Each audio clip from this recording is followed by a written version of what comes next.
Hello guys, അപ്പോൾ ഇന്ന് നമ്മളൊരു അടിപൊളി ഫിഷ് കറിയുടെ റെസിപ്പി ആയിട്ടാണ് വന്നിട്ടുള്ളത്.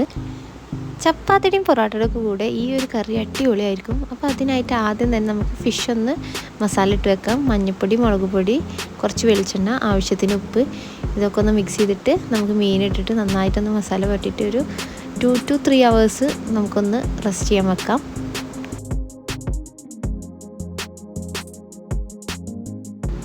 ഇനി നമുക്കിതൊന്ന് ഫ്രൈ ചെയ്തെടുക്കാം. കോക്കനട്ട് ഓയിലാണ് യൂസ് ചെയ്തിട്ടുള്ളത്. നിങ്ങൾക്ക് വേണമെന്നുണ്ടെങ്കിൽ സൺഫ്ലവർ യൂസ് ചെയ്യാം, അതൊക്കെ നിങ്ങളുടെ ഇഷ്ടം. അങ്ങനെ നമുക്കിതൊന്ന് ഫ്രൈ ചെയ്തെടുത്തതിന് ശേഷം മാറ്റി വെക്കാം. അങ്ങനെ ഡീപ്പായിട്ട് ഫ്രൈ ആവണമെന്നൊന്നുമില്ല കേട്ടോ. ഈ ഒരു കൺസിസ്റ്റൻസി ആയിട്ടുണ്ടെങ്കിൽ നമുക്ക് എടുത്ത് മാറ്റാം. അങ്ങനെ ഇതാ ഫിഷൊക്കെ റെഡി ആയിട്ടുണ്ട്. ഫിഷൊക്കെ നമ്മൾ ഫ്രൈ ചെയ്തിട്ട് സെറ്റാക്കി വെച്ചിട്ടുണ്ട്. ഇനി നമുക്ക് ഇതിലേക്ക് വേണ്ടിയിട്ടുള്ള മസാല റെഡിയാക്കാം. അതിനായിട്ടൊരു സോസ് പാൻ വെച്ചിട്ടുണ്ട്. അതിലേക്ക് നമുക്ക് ഓയിൽ ഒഴിച്ച് കൊടുത്തതിന് ശേഷം നമ്മുടെ ഉലുവ ഉണ്ടല്ലോ, ഉലുവ ഇട്ടിട്ട് നന്നായിട്ടൊന്ന് പൊട്ടിച്ചെടുക്കാം. അങ്ങനെ നമുക്കതിലേക്ക് ഒരു ചെറിയൊരു സവാള ചേർക്കാം. സവാള കുറച്ച് ചേർക്കാൻ പാടുള്ളൂ കേട്ടോ, അല്ലെങ്കിൽ നല്ലൊരു മധുരിപ്പാവും. പിന്നെ നമ്മൾ ആവശ്യത്തിലേറെ ചുവന്നുള്ളിയാണ് ആഡ് ചെയ്യണത്. ചുവന്നുള്ളി ആകുമ്പോൾ നല്ല ടേസ്റ്റാണ്.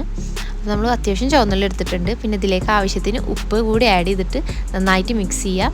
അങ്ങനെ ഇതൊന്ന് കളർ മാറി വരുമ്പോൾ നമുക്കിതിലേക്ക് കുറച്ച് തക്കാളി ആഡ് ചെയ്യാം. 2 തക്കാളിയാണ് ഞാൻ ആഡ് ചെയ്തിട്ടുള്ളത്. നമ്മുടെ ഫിഷിൻ്റെ ഒരു ക്വാണ്ടിറ്റി അനുസരിച്ചിട്ട് നമുക്ക് ആഡ് ചെയ്യാം കേട്ടോ. ഇതൊക്കെ അതൊന്ന് സെറ്റായി വരുമ്പോഴത്തേനും നമുക്കിതിലേക്ക് വേണ്ടിയിട്ടുള്ള തേങ്ങാപ്പാൽ ഉണ്ടാക്കിയെടുക്കാം. അതിനായിട്ട് ഞാൻ ഒരു തേങ്ങ എടുത്തിട്ടുണ്ട്. അത് നമുക്ക് നന്നായിട്ട് മിക്സിയിൽ അരച്ചിട്ട് അതിൻ്റെ തേങ്ങാപ്പാൽ സെപ്പറേറ്റ് ചെയ്തിട്ടെടുക്കാം.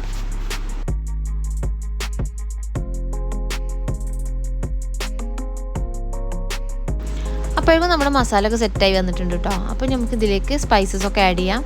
ആവശ്യത്തിന് മഞ്ഞൾപ്പൊടി, 1 ടീസ്പൂൺ മുളക് പൊടി, പിന്നെ ഒരു കുറച്ചൊരു 1/2 ടീസ്പൂണ് മല്ലിപ്പൊടി. പിന്നെ നമ്മളിതിലേക്ക് പുളിക്ക് ആഡ് ചെയ്യുന്നത് മാങ്ങാത്തോലാണ്. ഇതെല്ലായിടത്തും അവൈലബിൾ ആയിരിക്കില്ലല്ലോ, അപ്പോൾ നമുക്ക് പുളി ആഡ് ചെയ്യാം. ഞാനിപ്പോൾ ഇവിടെ കയ്യിലുള്ള കാരണം അതാണ് ആഡ് ചെയ്തിട്ടുള്ളത്.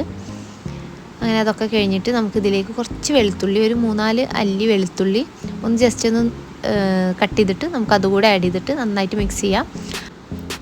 അതിനുശേഷം നമ്മുടെ ആ തിക്കായിട്ടുള്ള തേങ്ങാപ്പാലുണ്ടല്ലോ അതുകൂടെ ആഡ് ചെയ്യുക. എന്നിട്ട് നന്നായിട്ട് മിക്സ് ചെയ്യുക.